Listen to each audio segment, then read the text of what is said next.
Sam, what can you tell us about yourself? My name is Sam. I almost said 29 then, but I'm actually 30. Oh no. Yeah. So I'm 30 years old. I am an English teacher. I've been an English teacher for 7 years now. I started teaching English in Madrid, which is the capital of Spain, if you didn't know. So I studied politics at university, and I didn't know what I wanted to study. No, I did know what I wanted to study. I didn't know what I wanted to do after university. So I contacted my university and I said, how can I do something exciting? I was like working in a supermarket after university, trying to earn some money because I had an overdraft that I needed to get out of. And I was really miserable with my job because I was doing nights, and working nights isn't fun. I don't know if anyone has done nights, but it's not good for you. It's just generally and genuinely bad for your health, unless you're one of those kind of like weird people who actually are more suited to staying up all night and being asleep during the day. But I don't think there's many people like that. So yeah, I wanted to do something interesting and exciting. So I kind of like asked my university, how do I do it? And they told me that teaching English abroad is a good way. So I booked a one-way flight to Madrid. I learned how to teach English in a academy there for 1 month, and I got a job teaching English. And 7 years later, here I am as an English teacher. Apart from teaching English, I really like exercise. I like going to the gym. I like running. I did a 10K yesterday and I ran up a hill halfway through and it wasn't fun. Luckily, I finished my 10K at a supermarket. So I probably burnt around 800 calories on my run, and I probably gained them all back within by the time I got home. So pretty happy about that. I'm not running to lose weight, thank God, because that would have been completely pointless. But yeah, other than exercise, I like hanging out with my girlfriend and my dog. I like reading and kind of like learning. I don't actually read that much anymore. I'm trying to get back into reading, so I've started rereading the Harry Potter series. I'm on the Goblet of Fire at the moment, and I'm actually really enjoying really enjoying it. It's kind of like the right level for me in terms of I can just sit there and read for a really long time without having to think, or like my brain doesn't get too tired, which is nice. So I have an online English community called Deep Dive English, where I help people become fluent and confident English speakers.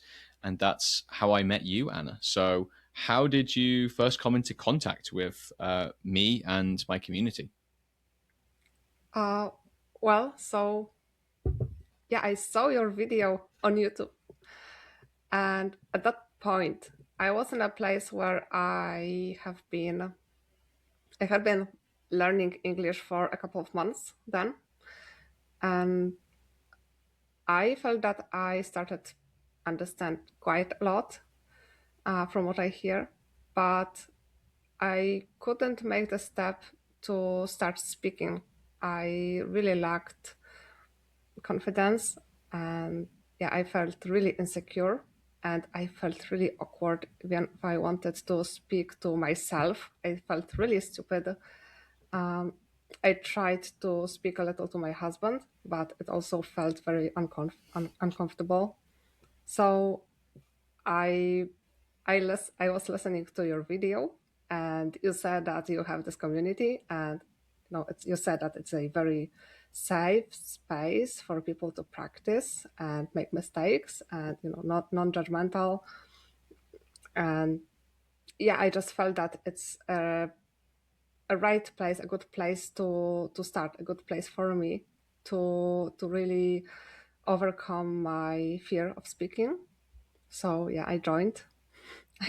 I joined the calls, and I started really enjoying connecting with people and being able to speak English. Like I had a very big fear that I won't be able to speak, that people won't understand what I say, or that I won't be able to understand what people say to me.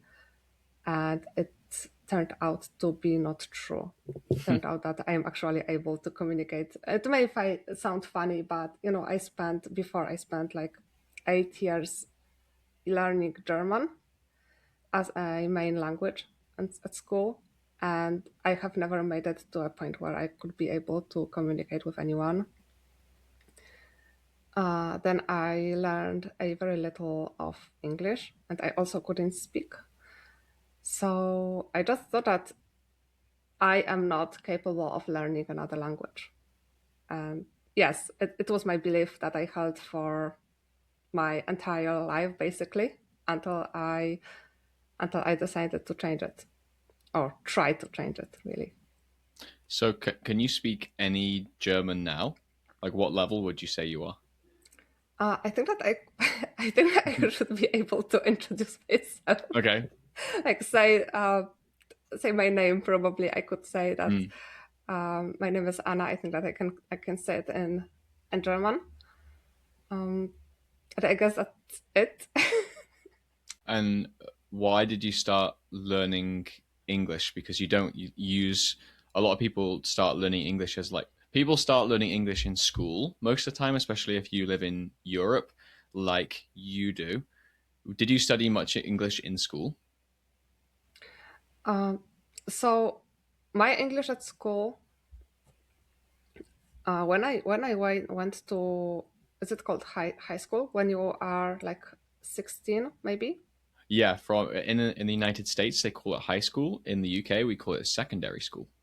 Secondary school. So it would be secondary school. When I went to secondary school, like I know it's different for like for you and for Polish people, for example. I think that it's different that we have like when you go and you join a class, you like all of your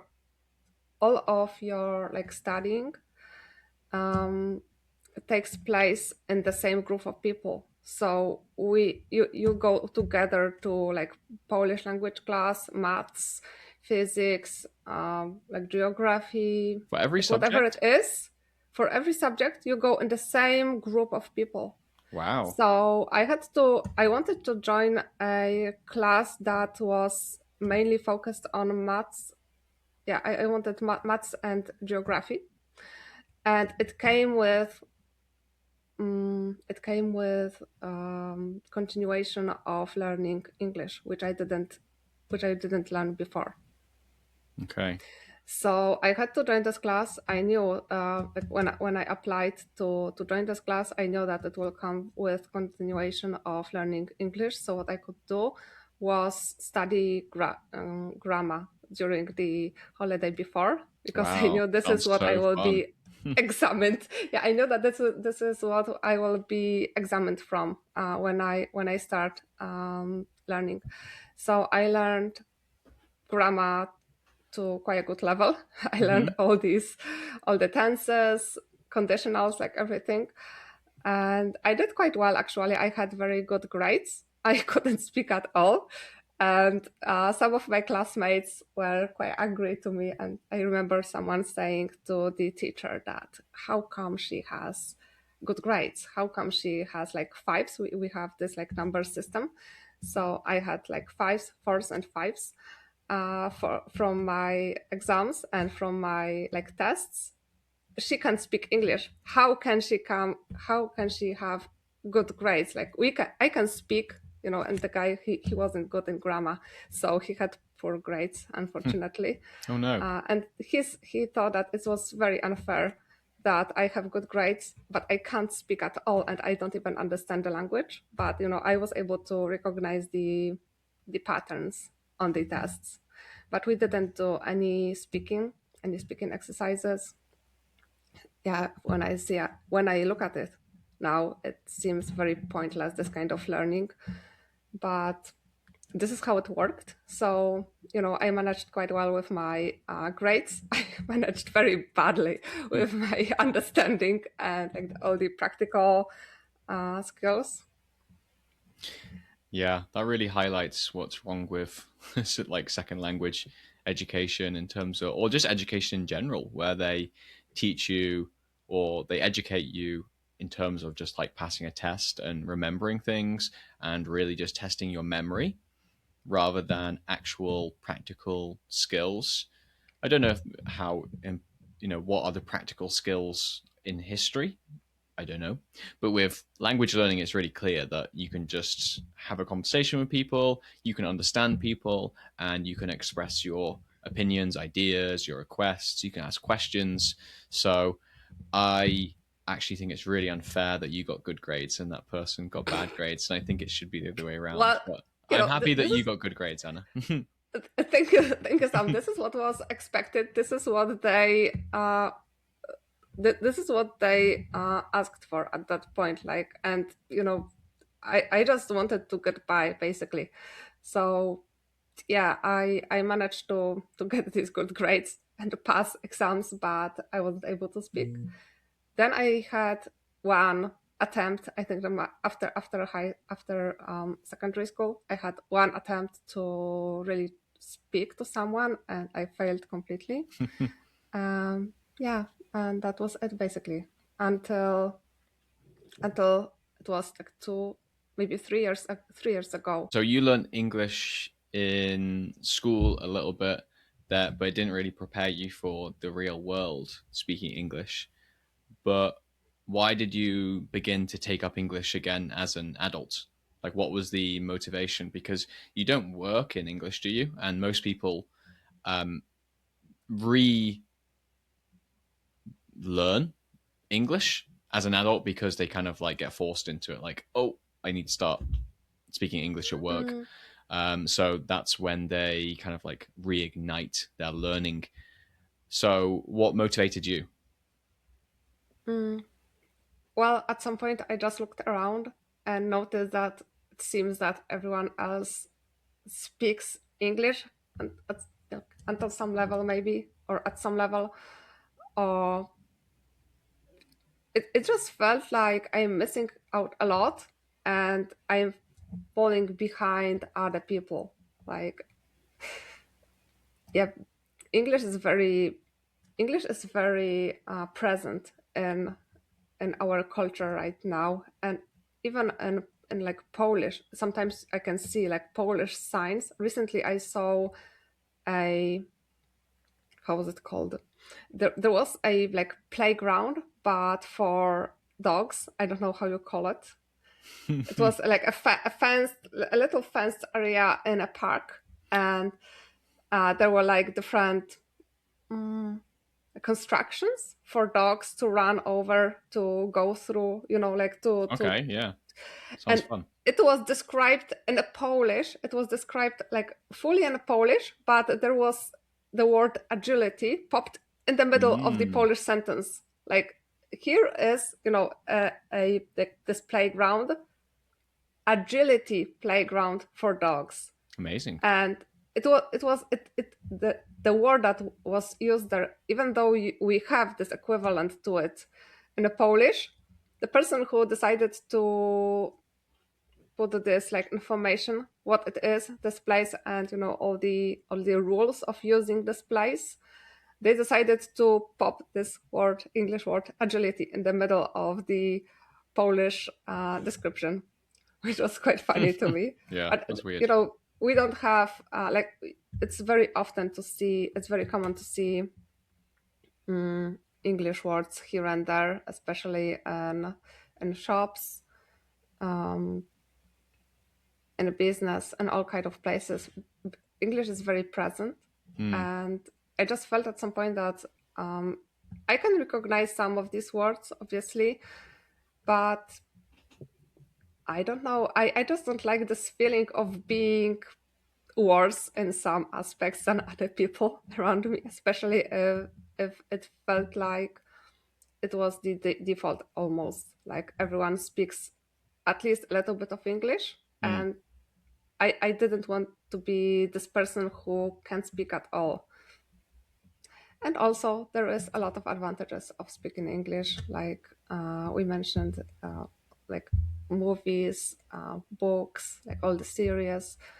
And it's always better to watch such or consume such things in the original version than the translation. Totally. So now you can speak English pretty well. Let's say you're a fluent English speaker. How has your life changed, or even, dare say, improved since being able to speak English fluently? Well, I don't have any practical use for English right now, or any. I don't have any use that would give me more money, especially for now.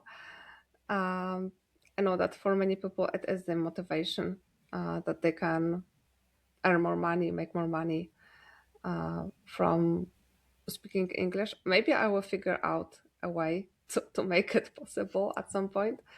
But for now, it's mostly about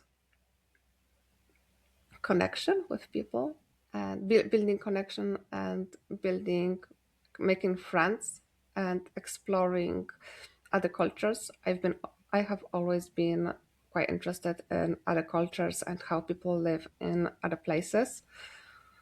And if you have to rely on like only translations to your native language, it limits the sources quite a lot. So I'm enjoying meeting people from other countries and from other cultures and completely other places in the world right now, and learning about their life from the first hand, like from their experience, which is I see it as really priceless. Yeah. So this is very different. I don't even know how to well put in words how big of experience it is for me to be able to connect with people from other places on the world, because it's something that I have never thought that I would be able to do in my life. And when you think about it, it makes the world such a like, small place, little, when you can talk with someone from another continent and you can make friends with people from other continents and you can learn about their experience. And it's very surprising how different people see their life depending on where they live and depending on their culture. It can be very different and very unexpected and can lead to many funny misunderstandings sometimes. Sure. So yeah, it's a beautiful journey for me. Yeah, totally. I think back in the day, if you wanted to learn more about culture, you'd have to like read about it in like a book. Like someone would have to go traveling and you'd have to read about it in the book. Or you'd have to, yeah, I don't know, speak to them in real life. Or you'd have to go traveling yourself, which was very difficult. It was expensive. It was scary as well. Imagine going to a new country and no one being able to speak your language. You can't speak their language. You've got a stupid little translation, kind of like phrase book, Yes. and you don't have Google Maps. Sounds quite fun, but it's so much more intimidating than what you can do now. Where if I want to go to Stockholm in Sweden, I can go there. I can learn about it on the internet before really easily. Everyone there can speak English really well. And as soon as I arrive, I can open up Google Maps. I can find things to do, places to go, and just find my way around the city. So that was how you used to be able to like explore cultures, which is still the best way. Going to Sweden is way better than watching a YouTube video about it. But yeah, with language and the internet, it means that we can connect with people all over the world, and like you said, learn about them, their cultures, their perspectives, what they do differently in their culture, and then you can learn kind of like funny things about them. And like, yeah, there's some misunderstandings, like you said, but that's all part of the journey. So it's definitely rewarding. Yeah, a lot of people do think about the financial benefits from learning English, like better jobs, promotions at work. But I think the other ones of just like connecting to people and also engaging with culture can't often under understated. So yeah, being able to watch a TV series in its like natural in its native language, or so I don't understand how people do dubbed. I think it's because I don't have a culture of it in the UK, because British people don't watch foreign films or TV a lot of the time. So we're not used to watching foreign films or TV anyway. But when when I hear dubbed and I see their mouth moving and a different sound coming out of that voice. Yes. I just can't watch it. Like it just drives me insane. So I I don't know how people do that. well, I can't stand dubbed films. Mm-hmm. Is that how you say it? Dubs, yeah. We call it dubbing. It's Dubbing, dubbing, and dubbed, same thing. Anyway, Anna, do you have anything else you want to share before we finish the first episode today? No pressure if you don't have anything. no, I don't think I have anything to share more. Okay, perfect. Well, thank you everyone for listening, and catch us for the next episode soon. Bye. Bye bye.